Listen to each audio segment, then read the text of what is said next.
Hello WhatsApp guys, எப்படி இருக்கீங்க? இன்னைக்கு எழுதி வச்சுக்கோங்க, இந்த வீடியோவை பார்த்ததுக்கு அப்புறம் உங்க வாழ்க்கை அப்படியே சேஞ்ச் ஆயிரும். இந்த உலகத்துல நீங்க இப்ப பாக்குற விலங்கு, சிங்கம், புலி, யானை, குதிரை, இப்படி எல்லா விலங்கையுமே நம்ம இப்ப நார்மலா வீட்லயோ காட்டுலயோ பாத்துக்கிட்டு தான் இருப்போம். ஆனா ஒரு விலங்கை மட்டும் பாத்துருக்கவே மாட்டோம், நம்ம பாத்துருக்க மாட்டோம். அப்படிங்கறத விட அதுக்கு ஷோ காமிக்கிறதுக்கு டைம் இல்ல அப்படிங்கறதா உண்மை. நீங்க உங்களை நினைச்சு உங்ககிட்ட இருக்கிற குறைய நினைச்சு நீங்க எவ்வளவு கஷ்டப்பட்டிருப்பீங்க. ஃபார் எக்ஸாம்பிள், நான் குட்டையா இருக்கேன், நான் குண்டா இருக்கேன், நான் கருப்பா இருக்கேன், நான் கட்டையா இருக்கேன், நான் ஒல்லியா இருக்கேன், நான் பணம் இல்லாதவனா இருக்கேன், நான் மத்தவங்க கிட்ட பேச தெரியாதவனா இருக்கேன், நான் எதுக்குமே லாய்க்கு இல்லாதவனா இருக்கேன், எந்த ஒரு விஷயத்தை எடுத்தாலும் நான் தோத்துக்கிட்டே இருக்கேன். இப்படி என்னால கோடி விஷயம் சொல்லிட்டே போக முடியும். உங்களை நீங்களே தாழ்வா நினைக்கிற விஷயம். ஆனா உருவத்துல சின்னது, அழகுல நாய் மாதிரி இருக்கிறது, உலகத்துல அதுக்குன்னு ஒரு அடையாளம் இல்லைனாலும் அதுவும் அதோட குடும்பத்தையும் அதோட முயற்சி, அதோட வளர்ச்சி, அதோட வெற்றி, இப்படி எல்லாத்தையுமே அதுவே ருசிச்சுட்டு அதோட ஒரே இடத்துல நின்றாம அடுத்து அடுத்து அடுத்துன்னு ஒவ்வொரு அடியையும் கடினமான அடியா எடுத்து வச்சுக்கிட்டு இன்னைக்கு நம்மளுக்கு இன்ஸ்பிரேஷனா இருக்கிற, நம்ம மாறுனா, நம்ம வாழ்க்கையை மாத்துனா, ஒரு லோன் வெல்ஃபா, ஒரு ஓடாய் மாதிரி மாறும்போது நம்மள இந்த உலகத்துல எல்லாரும் மதிக்கிறதா இருக்கட்டும், நமக்கு கிடைக்க வேண்டியது கிடைக்கிறதா இருக்கட்டும், இது எல்லாமே நம்மளுக்கு கிடைக்கும் அப்படிங்கிறதுக்கு ஒரு எடுத்துக்காட்டா இருக்கக்கூடிய அந்த ஓனாய் கிட்ட இருந்து கத்துக்கிட்டு நம்ம வாழ்க்கையை எப்படி ஜெயிக்கிறது அப்படிங்கறத இன்னைக்கு நம்ம வீடியோல டீடைலா பார்க்க போறோம். வீடியோ செம இன்ட்ரெஸ்டிங்கா இருக்க போது வீடியோக்கு இப்பவுமே லைக் தட்டி பறக்க விடுங்க நண்பா. நம்பர் 1, கிளைம் த ஹெல்.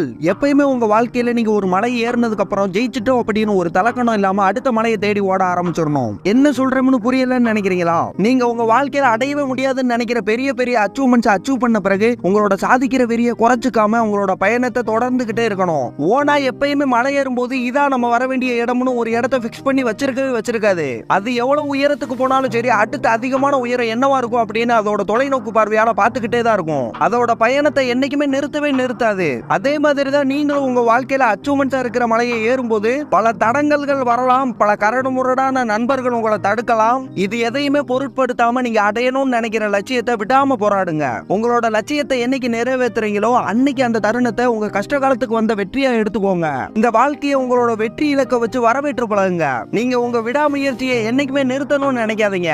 நீங்க உங்களுடைய இலக்க குறிச்சு வச்சு அதை தாண்டி போறதும் போகாததும் உங்க கையில தான் இருக்கு. Number 2, fight alone. நீங்க இந்த உலகத்துக்கு யாரையுமே கூட்டிட்டு வரல, அதே சமயம் இந்த உலகத்துல இருந்து யாரையுமே கூட்டிட்டு போறதும் கிடையாது.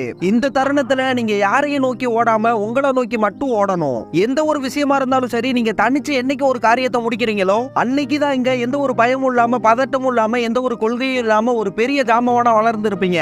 ஓனாய் கூட்டம் கூட்டமா போய் அதோட இறையை கைப்பற்றினாலும் எந்த ஓனாய் தனியா போய் அதோட இறையை கைப்பற்றுதோ அந்த ஓனாய் தான் மத்த ஓனாய்க்கு ராஜாவா இருக்கும். இதுலயே நீங்க முடிவு பண்ணிக்கோங்க, மத்தவங்களை உங்க இலக்க அடைய பயன்படுத்த போறீங்களா, இல்ல நீங்களா தனியா நின்று போராடி உங்க இலக்க நீங்களா அடைஞ்சு எந்த ஒரு கொள்கையும் எந்த ஒரு கோட்பாடும் இல்லாம இந்த உலகத்தை ஆட்சி செய்ய போறீங்களான்னு. இந்த உலகத்துல பெரிய பெரிய விருது வாங்கி பெரிய பெரிய சாதனைகளை அடைஞ்சாதான் நீங்க வெற்றியாளனுங்கிறது கிடையவே கிடையாது.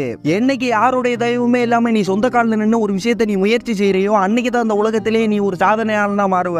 இந்த உலகத்துல ஓனாயை விட தனிமையில இருந்து சாதிச்ச விலங்கு எதுவுமே கிடையாது. அதே மாதிரி தான் என்னைக்கு உன்னோட வெற்றியையும் உன்னோட தோல்வியும் உன்னோட அவமானத்தையும் யாருடைய தயவுமே இல்லாம நேருக்கு நேரம் சந்திக்கிறியோ அன்னைக்கு தான் அந்த உலகத்திலேயே நீ ஒரு வரலாறு படைச்சவனா இருப்ப. நம்பர் 3, பி எ லீடர். நீங்க இந்த உலகத்துல பிறந்ததே பல விஷயத்தை சாதிக்கிறதுக்கு தான். நீங்க இன்னும் இந்த உலகத்துல சாதிக்க வேண்டியது பல விஷயம் இருக்கு. என்னைக்குமே உங்களோட தோல்விக்கு காரணம் சொல்லிக்கிட்டு இருக்காதீங்க. அது எல்லாமே உங்களை மாதிரி இல்லாம இருக்கிற முட்டாள்கள் சொல்றது. நீங்க எந்த ஒரு முட்டாள் மாதிரியே இல்லாம இந்த ஒரு ஓனாய் மனநிலை கொண்டவனா இருங்க. ஓனாய் என்னைக்குமே இருட்ட பார்த்து பயப்படவே பயப்படாது. ஓனாய் என்னைக்குமே அதுக்கு ஒரு பாதை இல்லைன்னு பயப்படவே பயப்படாது. அது என்னைக்குமே ராஜாவா தான் வாழும். உங்களோட வாழ்க்கையில ஒரு சுவை இல்லாத டார்க்னஸ் நீங்க சந்திச்சீங்கன்னா அதை சரி செய்யறதுக்கு யாரு தயவுமே எதிர்பார்க்காம நீங்களே ஒரு வெளிச்சமா மாறணும். நீங்க உங்களோட வாழ்க்கையில சரியான பயணத்தை மேற்கொள்றதுக்கு ஒரு பாதை இல்லைன்னு கஷ்டப்பட்டீங்கன்னா அப்ப அதுக்கான பாதையை நீங்களா உருவாக்கிக்கிறணும். நீங்க இந்த உலகத்துல பிறந்ததே உங்களோட சாதனையை முறியடிக்கிறதுக்கு தான். எதையுமே நினைக்காம ஓடிக்கிட்டே இருங்க. ஒரு நாள் உங்களுக்கான பாதை கண்டிப்பா வந்து சேரும். அது வரைக்கும் நிக்காம ஓடிக்கிட்டே இருக்கணும். Number 4, work like hell. நீங்க என்னைக்குமே உங்களோட கடமையை முடிச்சிட்டேன்னு ஒதுங்கி வந்துடக்கூடாது. உங்க ஓட்டத்தை தொடர்ந்துகிட்டே இருக்கணும். இந்த ஓடாய் அதோட எல்லையை என்னைக்கு அடைஞ்சிட்டேன்னு பெருமைப்பட்டுச்சோ அன்னைக்கு அதோட தோல்வியை ஒத்துக்கிடுச்சுன்னு அர்த்தமாயிரும். ஏன்னா அதோட எல்லையை என்னைக்குமே குறிக்காது. அதோட எல்லை என்னைக்குமே நிறைவேற முடியாத உயரமான இடத்துல தான் இருக்கும். அந்த உயர்வு அடையணும்னா நீங்க எந்த ஒரு ஃபங்க்ஷன்லயும் பங்கேற்காதீங்க. யார் உங்களோட நேரத்தை வீணாக்குறது கூப்பிட்டா கூட அதை நிராகரிச்சிருங்க. ஏன்னா உங்களுடைய கனவுகள் அந்த சின்ன நேரத்தை வீணாக்குற விஷயத்தோட பெரியது. நீங்க அடைய வேண்டிய லட்சியங்களும் நீங்க அடைய வேண்டிய கனவுகளும் நீங்க அடைய வேண்டிய கொள்கைகளும் நிறைய இருக்கு. நீங்க முடிவெடுங்க. உங்க கெப்பாசிட்டியை நீங்க மட்டும்தான் அதை முடிவெடுக்க முடியும். யாரையும் எதிர்பார்க்காதீங்க. உங்களோட முடிவை எல்லையே இல்லாத எல்லையில வைங்க.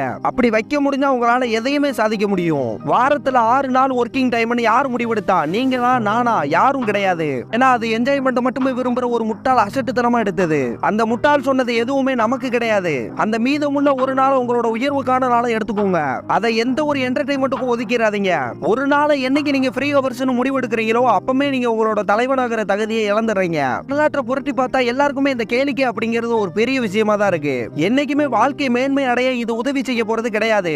நீங்க தான் முடிவு எடுக்கணும், அந்த ஒரு நாள் உங்களோட கேளிக்கைக்கான நாளா இல்ல மேன்மைக்கான நாளா. Number 5, keep going. உங்களோட பாதையில பல தடுமாற்றங்கள் வரலாம், பல வலிமையான ஆட்கள் உங்களை வீழ்த்தி இருக்கலாம், பல சங்கடமான தருணங்கள் உங்களை வாட்டி வதக்கி இருக்கலாம். ஆனா நீங்க எதையுமே கண்டுக்கிறாம முன்னேறிக்கிட்டே இருக்கணும். நீங்க வாழ்றதே உங்களோட வலிமையை தெரிஞ்சுக்கிறதுக்கு தான். என்னைக்குமே சோர்ந்து போய் மன உடைஞ்சு வீழ்ந்துடாதீங்க. இந்த உலகத்துல உங்க அப்பனுக்கு அப்பமனு கண்டிப்பா இருப்பான். அதனால நீ தான் பெரிய ஆளு அப்படிங்கிற தலக்கணத்தை இன்னைக்கே இறக்கி வச்சிருங்க. வாழ்க்கை ஒரு ஓட்டப்பந்தயம். இதுல நீ கடைசி வரைக்கும் ஓடிக்கிட்டே தான் இருக்கணும். ஓட்டத்துல எந்த ஒரு தரங்கள் வந்தாலும் அதை ஏறி மிதிச்சு ஓடிக்கிட்டே இருங்க. எந்த ஒரு இடையூறு வந்தாலும் அதை உதறி தள்ளிட்டு உங்களோட இலக்க நோக்கி ஓடுங்க. உங்க வாழ்க்கை ரொம்ப பெரியது கிடையாது. இங்க வாழ்ற சின்ன வாழ்க்கைக்கு உங்களோட பொழுதுபோக்குக்கு இடம் தராதீங்க. உங்க சின்ன வாழ்க்கையில உங்களோட சின்ன சின்ன சந்தோஷத்தை மட்டும் மனமகிழ்ந்து ஏத்துக்கோங்க. அதனால உங்களோட ஓட்டத்தை நிப்பாட்டி கொண்டாட்டத்துல ஈடுபடாதீங்க. இந்த வாழ்க்கை உங்களுக்கு பல சலிக்க முடியாத தருணத்தை தரும்போது நீங்க அழலாம், மனமுடைஞ்சு போகலாம், கத்தலாம், உங்க வாழ்க்கையவே வெறுக்கலாம். ஆனா உங்களோட ஓட்டத்தை என்னைக்குமே நிப்பாட்ட முயற்சி செய்யாதீங்க. அப்படி நீங்க நிப்பாட்டும் போது நீங்க முன்னாடி எடுத்த அத்தனை முயற்சியும் அத்தனை கஷ்டமும் மண்ணோட மண்ணா போயிரும். இன்னைக்கு ஞாபகம் வச்சுக்கோங்க, உங்களோட வாழ்க்கையில உங்களோட காயத்துக்கு யார் தயவும் இல்லாம மருந்து போட நீங்க காரணமா என்னைக்கு இருக்கீங்களோ அப்பதான் நீங்க யாராலும் மயக்கப்படாத ஒரு மாமன்னனா இருப்பீங்க. நான் சொன்ன 5 படங்களை ஒரு சம்மரியா பாத்திரலாமா? Number 1, climb the hill. உங்களோட வாழ்க்கையில வர்ற மலைகளை ஏறும்போது எந்த ஒரு டிஸ்ட்ராக்ஷனுமே இல்லாம தொடர்ந்து ஏறிக்கிட்டே இருக்கிறது. Number 2, fight alone. உங்களோட எண்ணெய்களை எந்த ஒரு எல்லையுமே இல்லாத எல்லைகள்ல வைக்கிறது. Number 3, be a leader. எந்த ஒரு தோழமையே எதிர்பார்க்காம உங்க வாழ்க்கையில வர்ற இடர்பாடுகளை நீங்களா சந்திச்சு வெற்றி பெறுறது. Number 4, work like a hell. இந்த உலகத்துல உள்ள எல்லா பொது விதியையுமே பின்பற்றி ஒரு சாதாரண மனுஷனா வாழாம உன்னோட விதிகளை நீயா முடிவு செஞ்சு இந்த உலகத்திலேயே ஏன் இந்த பிரபஞ்சத்திலேயே நீதான் ராஜாவா வாழ்றது. Number 5, keep going. எந்த ஒரு தடங்கல்களையும் பொருட்படுத்தாம எந்த ஒரு காரணங்களையும் பயன்படுத்திக்கிட்டு சாக்கு போக்கு சொல்லாம உன்னோட எல்லையை அடைய வெறித்தனமா போராடுறது. உன்னோட வாழ்க்கைங்கிற ஓட்டப்பந்தயத்துல நீ எதிர்கொள்ற நிலைவு சுழிவுகளை பொருட்படுத்தாம எந்த ஒரு வரைமுறையுமே இல்லாம உன்னோட கேளிக்கைக்கு செவி சாய்க்காம உன்னோட கோல்ஸ்ல நீ போக்கஸ்டா இரு. கண்டிப்பா நீ ஒரு நாள் சாதிப்ப. இந்த 5 பாடங்களுமே உன்னோட வாழ்க்கையில நீ பெரிய ஜாம்பவான வாழ்றதுக்கான 5 தத்துவம். இந்த 5 தத்துவத்துல நீ ஏதோ ஒரு 2 தத்துவத்தை கீப் பண்ணிட்டா கூட உன்னோட வாழ்க்கையில நீ பெரிய ஜாம்பவான மாறிடுவ. நான் சொன்ன இந்த 5 தத்துவத்துல நீங்க எந்த தத்துவத்தை கீப் பண்ண போறீங்க அப்படின்னு சொல்லி நம்ம கமெண்ட் செக்ஷன்ல கமெண்ட் பண்ணுங்க. இந்த வீடியோ ஓனாய் கிட்ட இருந்து கத்துக்கிட்ட பாடத்தை வச்சு உங்க வாழ்க்கையை ஜெயிக்கிறதுக்காக வேண்டி இந்த வீடியோ உங்களுக்கு கண்டிப்பா உதவும் அப்படின்னு நினைச்சு இந்த வீடியோ பண்ணேன். இந்த வீடியோ பத்தி நீங்க என்ன நினைக்கிறீங்க அப்படின்னு சொல்லி கமெண்ட் செக்ஷன்ல கமெண்ட் பண்ணுங்க. வீடியோ பிடிச்சிருந்துச்சுன்னா லைக் பண்ணுங்க. உங்க ஃப்ரெண்ட்ஸ்க்கு வீடியோ காட்டுறேன்னு நினைச்சீங்கன்னா ஷேர் பண்ணுங்க. இதே மாதிரி ஆண்டிவே நெக்ஸ்ட் வீடியோ வந்துகிட்டே இருக்கு. அதை பார்க்கணும்னு நினைச்சிருந்தீங்கன்னா வெயிட் பண்ணிக்கிட்டே இருங்க. அது வரைக்கும் விடைபெற மனசே இல்ல, பட் விடைபெற வேண்டிய நேரம் வந்துருச்சு. சோ விடைபெற மனசே இல்லாம விடைபெற நான் உங்க SS tata bye bye, see you.